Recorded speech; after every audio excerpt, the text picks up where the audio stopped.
Each day on Idaho Matters, through a wide range of topics, you'll hear from neighbors and friends about the ever-evolving social and cultural landscapes of Idaho.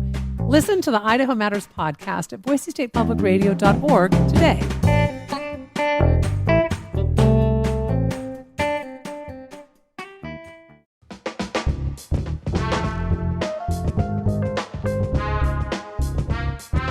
From Boise State Public Radio, this is The Connector, Idaho's daily news. Good morning, I'm Michael Scherer.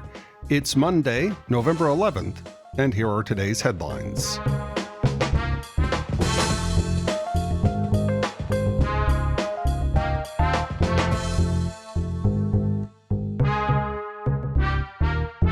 Leaders behind the future of the Colorado River say they don't think Donald Trump's return to the White House will interfere with their work.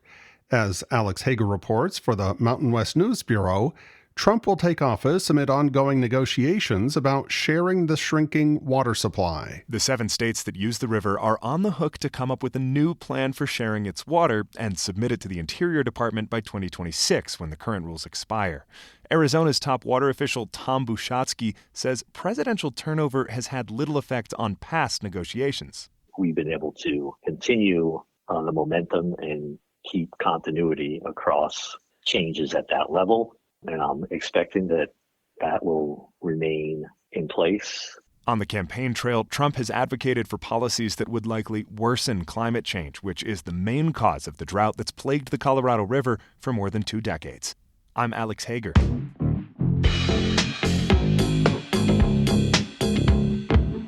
Seven ballot measures across the country in support of reproductive rights passed in elections this week, including 3 in our region. The Mountain West News Bureau's Yvette Fernandez has more. Access to reproductive care remains a patchwork across the country and among Mountain West states. Caroline Mello-Roberson is Director of State Campaigns with Reproductive Freedom for All. She says voters see the issue as basic health care for women. Ballot initiatives show the power of abortion being on the ballot, and we know that the promise of reproductive freedom is one that we're going to have to continue to fight for. In our region, 3 measures passed. Arizona's Right to Abortion Initiative, which allows abortion up to viability. A Colorado measure enshrines abortion into the state constitution and allows insurance coverage for the procedure for government employees. And Nevada's Right to Abortion Initiative passed by a majority of voters. Abortion remains restricted in many other western states. For the Mountain West News Bureau, I'm Yvette Fernandez.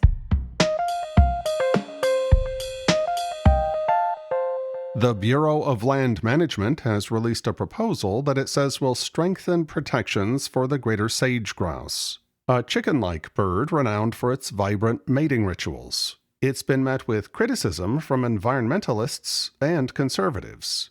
The Mountain West News Bureau's Murphy Woodhouse reports. In roughly the last 2 decades, sage grouse populations have declined by over 40%, according to the BLM summary.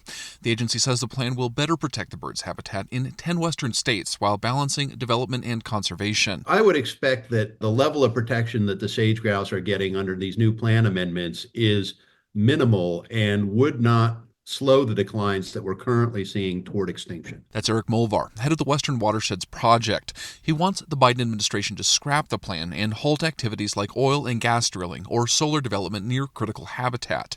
Several other environmental groups also blasted the plan, while others like the Nature Conservancy expressed cautious optimism. Republican Wyoming Governor Mark Gordon says the plan, quote, ignores Wyoming's leadership, experience, and knowledge with regard to management. For the Mountain West News Bureau, I'm Murphy Woodhouse.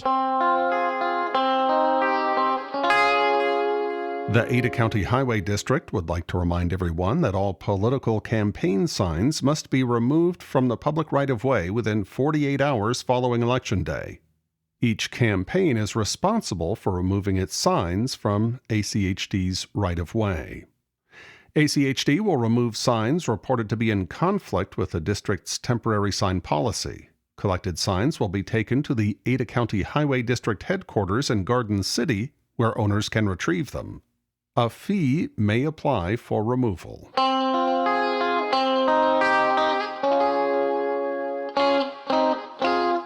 An Ada County jury decided in September that 2 Boise State University administrators owe the owner of a now-closed coffee shop $4 million. Reporting from the Idaho Statesman raises the question, who will pay the damages?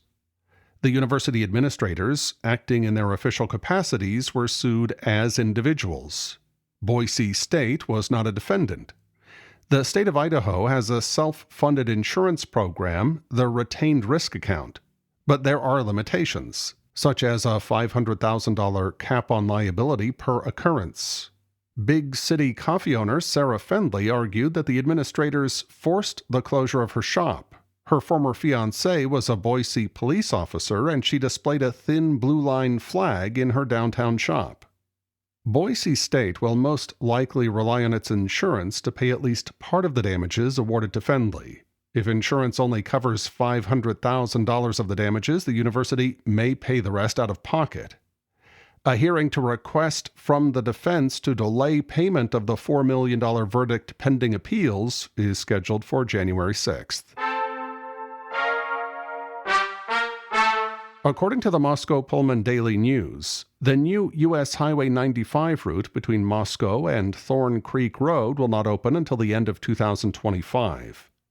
A portion of the new highway was planned to open to traffic this year, but there have been delays in the paving process, according to the Idaho Department of Transportation. Some areas of the existing U.S. 95 will continue to have 45-mile-per-hour speed restrictions through the winter. Crews are working to realign and expand 6 miles of the highway to add capacity, reduce travel times, and improve safety on the roadway.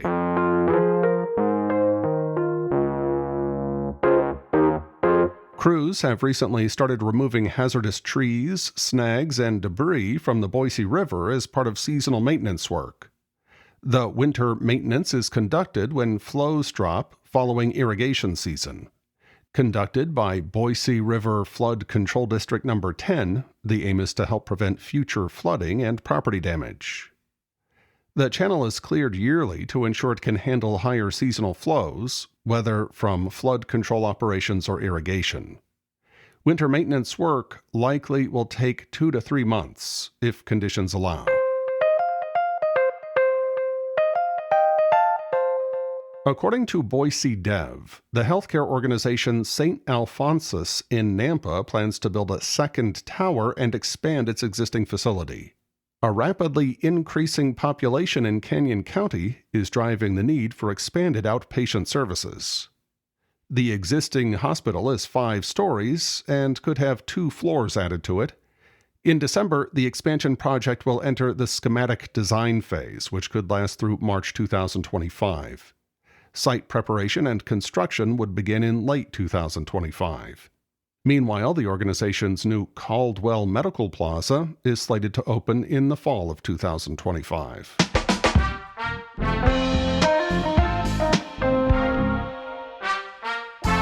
More than 550 trustees this week gathered in Boise for the Idaho School Boards Association's annual convention. They overwhelmingly passed a resolution to strongly oppose any effort to divert public funds to private education. This isn't the first time that trustees have opposed school vouchers, education savings accounts, or other mechanisms for subsidizing private school. The resolution means Idaho lawmakers, who are expected to consider another private school choice program when the legislature reconvenes in January, will again face resistance from the ISBA.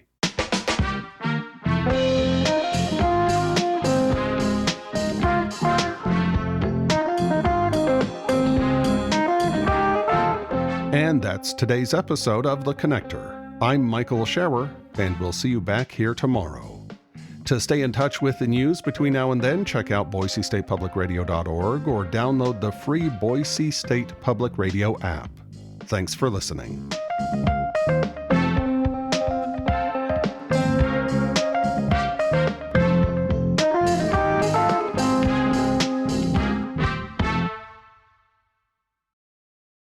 No matter what happens in Washington, the NPR Politics Podcast is here for you.